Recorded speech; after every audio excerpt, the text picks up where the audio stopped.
ଆମେ ଏବେ ଯାଇ ପହଞ୍ଚିଲୁ ମଣିନାଗେଶ୍ୱରରେ ସ୍ୱାଗତ ଜଣେଇଲେ।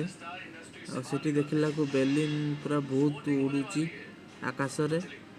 ଆଉ ଦେଖିଲା ବେଳକୁ ବହୁତ ଲୋକ ଜାଗର ଜାଳୁଛନ୍ତି ବସିକି। ଆଉ ଯାଇକି ସେଠି ପହଞ୍ଚିକି ଦେଖିଲା ବେଳକୁ ଗୋଟେ ଗାର୍ଡ଼େନ ଭିତରେ ଏତେ ଭଲ ଭଲ ଫୁଲ ହୋଇଛି ଯେ ମାନେ ତୁଳିବାକୁ ଇଚ୍ଛା ହେଉଥିଲା, ହେଲେ କ'ଣ କରିବା। ଆଉ ସେଠି ସାଇଡ଼ରେ ମନ୍ଦିର ଥିଲା। ଆଉ ମୁଁ ମନ୍ଦିର କି ଜୁମ୍ କରି ଦେଖିଲି, ପବନ ବନ୍ଦ ହୋଇଯାଇଛି।